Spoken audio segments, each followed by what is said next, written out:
আসসালামু আলাইকুম। আজকে আমরা অ্যাডমিশন টেস্ট রিলেটেড কমন কিছু মিস্টেক্স বা ভুল নিয়ে আলোচনা করব। তো এই ভুলগুলো দেখা যায় যে আমরা কম বেশি অনেকেই করে থাকি।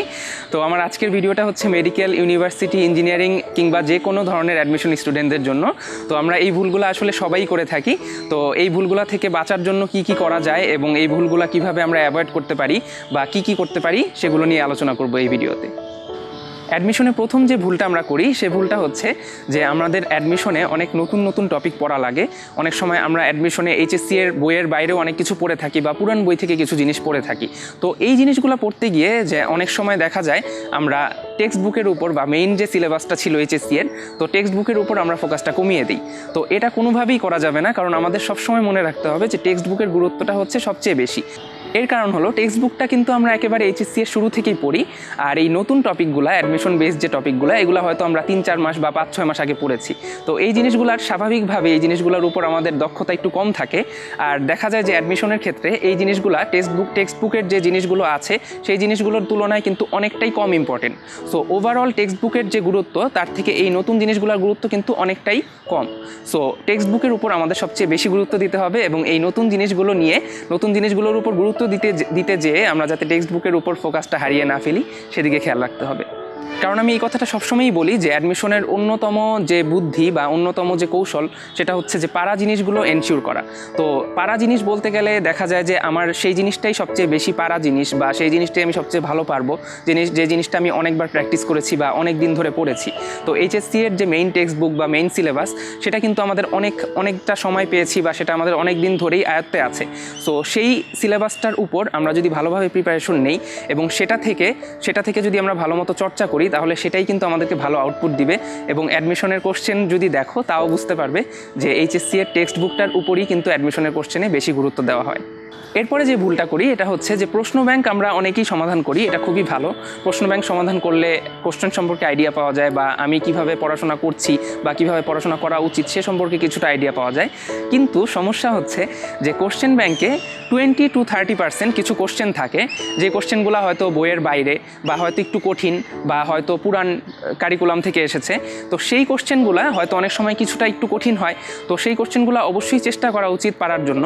কিন্তু যদি আমরা না পারি বা সেই কোশ্চেনগুলো যদি আমাদের কাছে অনেক বেশি কঠিন লাগে, হয়তো সবার কাছে সব কোশ্চেন একরকম লাগবে না, কিন্তু কিছু স্টুডেন্টদের কাছে হয়তো সেই প্রশ্নগুলো কঠিন লাগতে পারে। তো সেই কঠিন প্রশ্নগুলো নিয়ে আমরা অনেক সময় বেশি চিন্তা করি। তো এই কঠিন প্রশ্নগুলো সলভ করতে যেয়ে দেখা যায় যে আমরা সহজ প্রশ্নগুলো বা ইজি যে কোশ্চেনগুলো বই থেকে আসে বা বইয়ের আঙ্গিকে যে কোশ্চেনগুলো আসে সেই কোশ্চেনগুলোর উপর আমাদের চর্চা কমিয়ে দিই বা সেই কোশ্চেনগুলোকে তেমন একটা গুরুত্ব দিই না। কিন্তু আসলে আমাদের বই যেহেতু আমরা পড়েছি বা টেক্সট বুক যেহেতু আমরা ফলো করছি, তো বইয়ের সাথে মিল রেখে যে কোশ্চেনগুলো আসছে সেই কোশ্চেনগুলোই আমি কিভাবে কম টাইমে সলভ করতে পারি সেটা আমাকে প্র্যাকটিস করতে হবে।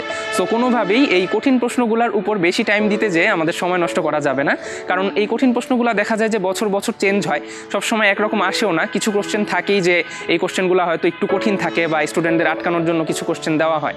তো সেই কোশ্চেনগুলোর উপর অত বেশি গুরুত্ব না দিয়ে বা অত বেশি সময় না দিয়ে ইজি যে কোশ্চেনগুলো বা আমি যে কোশ্চেনগুলো পারি বা যে কোশ্চেনগুলো বই থেকে আসছে সেই কোশ্চেনগুলোর উপর আমাদেরকে বেশি গুরুত্ব দিতে হবে। আরেকটা ভুল যেটা আমরা করে থাকি সেটা হচ্ছে আমরা পড়ে যাই বা সিলেবাস কভার করে যাই বা অ্যাডমিশনের জিনিসগুলো পড়তে থাকি কিন্তু পরীক্ষা দিই না। সো এই পরীক্ষা না দেওয়া বা নিজেকে যাচাই না করা এটা অনেক বড় একটা ভুল, কারণ এটা হয়তো আমরা বুঝতে পারি না বা অনেক সময় চিন্তা করি যে পড়ার সময় এখন তো আমার সিলেবাসটাই বাকি, আমার তো পড়াই হয় নাই তেমন একটা, তো আমি আসলে কি পরীক্ষা দিব। তো এই চিন্তা করতে যেয়ে অনেক সময় দেখা যায় যে আমরা পরীক্ষার ক্ষেত্রে অনেকটা উদাসীনতা দেখাই বা পরীক্ষার ক্ষেত্রে ফাঁকিবাজি করি।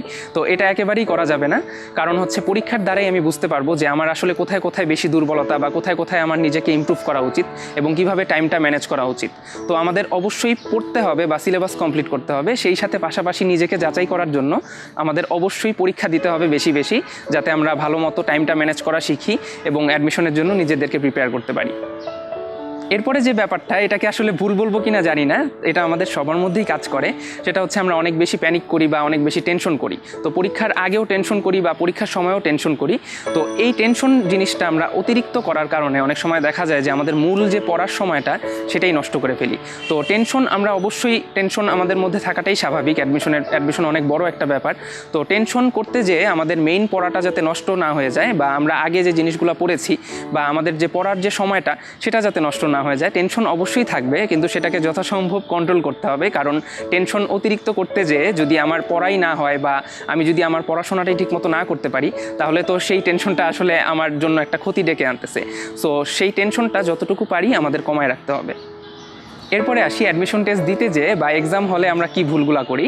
এক্সাম হলেও দেখা যায় যে আমরা অনেক বেশি টেনশন করি বা অনেক বেশি প্যানিক করি। তো টেনশন করতে যেয়ে দেখা যায় আমাদের এক্সামটাই খারাপ হয়।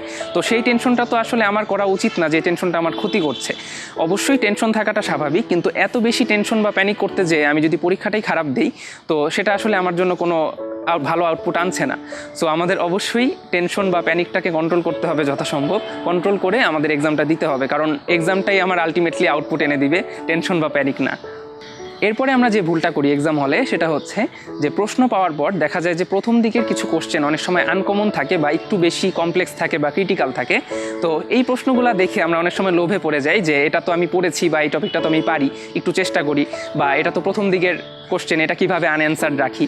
তো এই চিন্তা করতে যেয়ে তো এই মেন্টালিটিটা আমাদের মধ্যে অটোমেটিক্যালি কাজ করে যে আমরা প্রথম দিকের কোশ্চেনগুলো অ্যান্সার করা শুরু করি। তো প্রথম দিকের কোশ্চেন অবজেক্টিভ বা সাবজেক্টিভ যেটাই হোক, প্রথম দিকের কোশ্চেনগুলো যদি আমার কঠিন হয় সেটা অবশ্যই স্কিপ করা জানতে হবে, সেটা স্কিপ করে আমার পরের কোশ্চেনে চলে যেতে হবে। সো প্রথম 3-4টা বা 5টা কোশ্চেনও যদি কঠিন থাকে, সেই পরিমাণ কোশ্চেনই আমাকে স্কিপ করে সামনে যেতে হবে, কারণ প্রথম দিকের এই কোশ্চেনগুলো সলভ করতে যেয়ে আমি যদি সেটা সলভ করতে না পারি বা হয়তো মাঝপথে আটকে যাই, সেক্ষেত্রে কিন্তু আমার টাইমটা লস হবে এবং মার্কস তো আসছে না কোনো, বরং সেই কঠিন প্রশ্নগুলো অ্যান্সার করতে যেয়ে দেখা যায় যে আমরা ইজি কোশ্চেনের সময় নষ্ট করে ফেলি। তো পরবর্তীতে দেখা যায় যে আমরা যখন কোশ্চেনের সামনের দিকে আগাতে থাকি, তো সেই ইজি কোশ্চেনগুলো পেলেও আমরা হয়তো তাড়াহুড়া করি বা তেমন একটা সময় পাই না, বা শেষের দিকে দেখা যায় যে অনেক ইজি কোশ্চেন আমাদের ছেড়ে আসতে হয়। তো কঠিন প্রশ্ন অ্যান্সার করার থেকে একটা ইজি প্রশ্ন আগে অ্যান্সার করাটা বেশি জরুরি, কারণ এই ইজি জিনিসগুলো বা পারা জিনিসগুলাই কিন্তু আমাকে অ্যাডমিশনে চান্স পেতে সবচেয়ে বেশি হেল্প করবে। তো এই পারা জিনিসগুলো যেহেতু সবাই পারে বা ইজি জিনিসগুলো যেহেতু সবার কাছেই ইজি, সো এগুলো কিন্তু সবাই পারবে কম বেশি। তো সবার সাথে আমার অ্যাডমিশন টেস্টের প্রতিযোগিতায় টিকে থাকতে হলে আমাকে ইজি জিনিসগুলো আগে এনশিওর করতে হবে। দেন আমরা হয়তো ইজি জিনিসগুলো অ্যান্সার করার পর বা পারা জিনিসগুলো সব কারেক্ট করার পর দেন দেখবো যে কঠিন কী আছে বা একটু কমপ্লেক্স কী আছে, সেগুলো ট্রাই করবো। এরপরে যে ভুলটা করি এক্সাম হলে সেটা হচ্ছে দেখা যায় যে আমরা বাসায় বা কোচিংয়ে হয়তো পরীক্ষা দেওয়ার সময় ঠিকমতো টাইম ম্যানেজ করে পরীক্ষা দিয়েছি বা আমরা হয়তো ভালো মতো টাইমের মধ্যেই অ্যান্সার করা শিখেছি, কিন্তু এক্সামের দিন হয়তো কোনো কারণে, টেনশনের কারণে বা অন্য কোনো কোশ্চেন অ্যান্সার করতে যেয়ে সময় নষ্ট হয়ে যাওয়ার কারণে আমরা টাইমটা ভালো মতো ম্যানেজ করতে পারি না। তো এক্সাম দেওয়ার টাইমে আমাদের অবশ্যই টাইমের ব্যাপারে খুবই সতর্ক থাকতে হবে। সো আমরা হয়তো কোনো কোশ্চেনে যদি সময় নষ্টও করে ফেলি প্রথম দিকে, বা কোনো একটা কোশ্চেন হয়তো আমি পারি না বা আমার হয়তো একটু সময় নষ্ট হয়ে গেছে আনকনশিয়াসলি, তো সেই কোশ্চেনে আমার যদি সময় নষ্ট হয়ে যায়, পরে কিভাবে সেই টাইমটা মেক আপ করা যায় বা পরে অন্য কোশ্চেনগুলো কিভাবে ফার্স্ট অ্যান্সার করা যায় সেদিকে খেয়াল রাখতে হবে। এবং ফার্স্ট অ্যান্সার করতে যেয়ে সেটা আবার ভুল করা যাবে না, অবশ্যই এনশিওর করতে হবে যে আমি জিনিসগুলো ঠিকমতো অ্যান্সার করছি কিনা। তো টাইমটা অবশ্যই আমাদের ভালো মতো ম্যানেজ করতে হবে, টাইমের ব্যাপারে একদমই উদাসীন হওয়া যাবে না। তো এই ছিল অ্যাডমিশন টেস্ট রিলেটেড কমন কিছু ভুল। আশা করি তোমরা সবাই অ্যাডমিশন টেস্টের প্রিপারেশন নেওয়ার ক্ষেত্রে এবং অ্যাডমিশন টেস্ট দেওয়ার সময় এই ভুলগুলো অবশ্যই অ্যাভয়েড করার চেষ্টা করবে। আর অ্যাডমিশন টেস্টের দিন অ্যাডমিশন টেস্ট দেওয়ার সময় অবশ্যই যতটা পারো কম টেনশন করে, আমি জানি এটা কঠিন, তারপরেও যতটা পারো কম টেনশন করে পারা জিনিসগুলো আগে দেওয়ার চেষ্টা করবে, দেন একটু আনকমন বা ক্রিটিক্যাল জিনিসগুলো অ্যান্সার করার চেষ্টা করবে। তোমাদের সবার অ্যাডমিশন টেস্টের জন্য অনেক দোয়া ও শুভকামনা রইল। ধন্যবাদ।